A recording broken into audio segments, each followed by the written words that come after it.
क्या आपने बेल वाले पौधे लगा रखे हैं और उसकी ग्रोथ सही ढंग से नहीं हो रही है? आप चाह रहे हैं पौधे की ग्रोथ सही ढंग से हो और उसमें अच्छी मात्रा में फ्रूटिंग देखने को मिले, तो आज की इस वीडियो आपके लिए इम्पोर्टेंट होने वाली है। बिल्कुल मेरे तरह आप छोटे से बेल में सैकड़ों की संख्या में फ्रूटिंग ले सकते हैं। तो इस वीडियो के माध्यम से कुछ टिप्स जो आपको फॉलो करने चाहिए बिल्कुल बेल वाले पौधे पर, तभी आपके पौधे में सैकड़ों की संख्या में फ्रूटिंग आएंगे। तो चलिए जानते हैं और एक एक पॉइंट पर हम डिस्कस करते हैं। सबसे पहले हम बात करते हैं, अगर आप कोई बेल वाले पौधे लगा रहे हैं, छत पर लगाने के लिए सोच रहे हैं, तो आपको ग्रो बैग का साइज़ आपको बड़ा रखनी है। यानी कि ग्रो बैग के साइज़ की बात करें 18 बाई 18 से लेकर 24 बाई 24 के ग्रो बैग आप ले सकते हैं, तभी आपको अच्छी फ्रूटिंग देखने को मिलेंगे। ये सबसे पहला पॉइंट है कि ग्रो बैग आपको अच्छा साइज़ के लेनी है। लेकिन इसके विपरीत जैसे टमाटर, बैगन, मूली, शलजम, जो भी थोड़े से छोटे जैसे मिर्च के पौधे, टमाटर के पौधे, बैगन के पौधे, मूली, शलजम, शिमला मिर्च, इन सब के लिए आप 12 बाई 12 के ग्रो बैग ले सकते हैं। उसके अलावा कुछ हरे पत्तेदार साग सब्जियां के लिए आप उससे छोटा सा ग्रो बैग आप ले सकते हैं 10 बाई 10 के। ये तो हुई ग्रो बैग साइज की बात। अब हम बात करते हैं मिट्टी। मिट्टी किस प्रकार से बनाते हैं वो आप पर निर्भर है। अगर आपके यहाँ मिट्टी की कमी है तो आप ग्रो बैग आप कोशिश करें पूरे कचड़े से भरें, यानी कि जितने भी वेजिटेबल्स पील्स हैं, सब्जियों के छिलके हैं, फ्रूट के छिलके हैं, या फिर गार्डन से निकलने वाले सूखे पत्ते हैं, या फिर गीला कचरा है, सूखा कचरा है, उन सब से आपको बनाकर कम से कम 15 दिन तक आपको ग्रो बैग भरने के लिए टाइम आपको निश्चित करनी है। यानी कि आपको पहले से आपको निश्चित कर लेनी है, ग्रो बैग आपको भर कर रख लेनी है पौधे को लगाने से पहले, या फिर आप किसी चीज़ में ड्रम वगैरह में आप इकट्ठा करके रख सकते हैं और उस कचड़े को आप ग्रो बैग में भर सकते हैं। ये भी काम आप कर सकते हैं।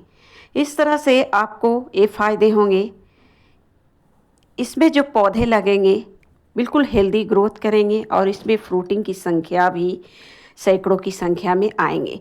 क्योंकि कंपोस्ट जब हम यूज करते हैं तो उसमें विभिन्न तरह के छिलके रहते हैं और हर छिलकों में अलग अलग न्यूट्रिएंट्स पाए जाते हैं।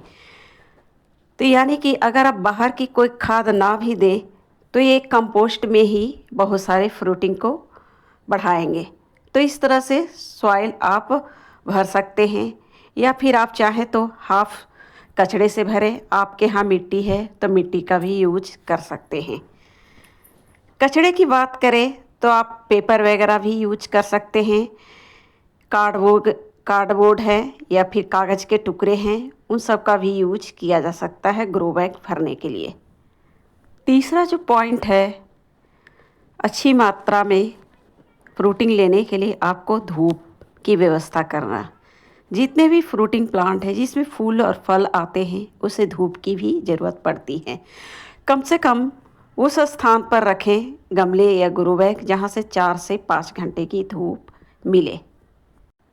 एक काम और कर सकते हैं, आप 1G, 2G और 3G कटिंग का भी यूज कर सकते हैं।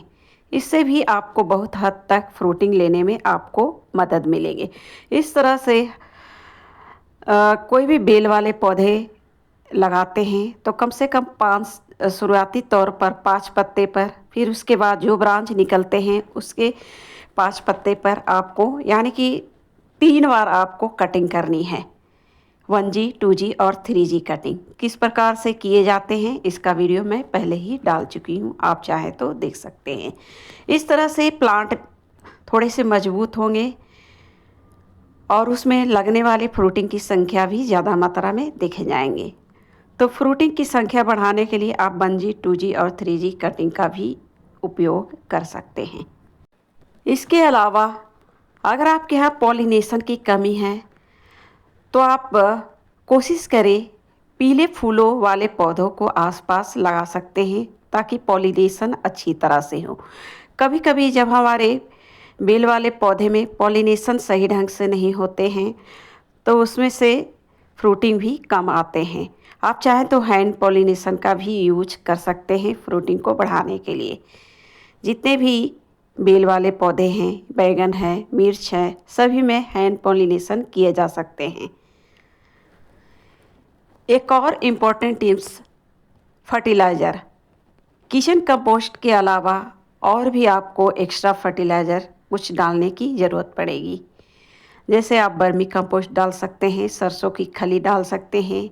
सभी का लिक्विड बना कर रखें और 15 दिन पर सभी सब्जियों वाले पौधे पर आप इसका यूज रेगुलर तौर पर आपको करते रहनी है, जब तक कि आपके बेल वाले पौधे आप लगा रखे हैं उसमें फ्रूटिंग आते रहते हैं।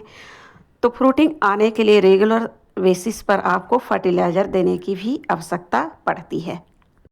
यानी कि अगर आप सब्जियां उगा रहे हैं तो कुछ फर्टिलाइज़र आपके घर में होना ही चाहिए। जैसे मस्टर्ड केक आपको रखनी चाहिए, वर्मी कंपोस्ट रखनी चाहिए, नीम खली रखनी चाहिए। कुछ आप ऑर्गेनिक फर्टिलाइज़र भी यूज कर सकते हैं, जैसे प्याज के छिलके का फर्टिलाइज़र, केले के छिलके का फर्टिलाइज़र, या फिर सबसे अच्छा है छिलके, वेजिटेबल्स फ्रूट के छिलके को पानी में डालिए और उसका रेगुलर बेसिस पर आप कम से कम 2-3 दिन के अंतराल पर सभी बेल वाले पौधे, सब्जियों वाले पौधे में डालते रहें।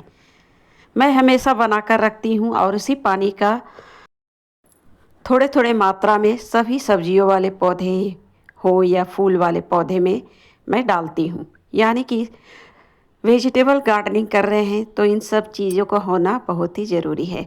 उसके अलावा पेस्ट इंसेक्ट से बचाने के लिए आपको राख की भी ज़रूरत पड़ेगी, तो राख भी आपको अवेलेबल होने चाहिए। राख आपको आसानी से किसी होटल पर आपको मिल जाएंगे या फिर लकड़ी के जलाकर भी आप राख बना सकते हैं और उन राख का छिड़काव करते रहें पौधे पर, तो कैल्शियम की पूर्ति तो होती ही है। उसके अलावा बहुत सारे पेस्ट इंसेक्ट भी कोसों दूर रहते हैं। तो ये कुछ इम्पोर्टेंट टिप्स है जिसे आप अपनाकर अच्छे फ्रूटिंग और फल सब्जियों वाले पौधे में ले सकते हैं। तो मिलते हैं फिर नेक्स्ट वीडियो पर, तब तक के लिए धन्यवाद।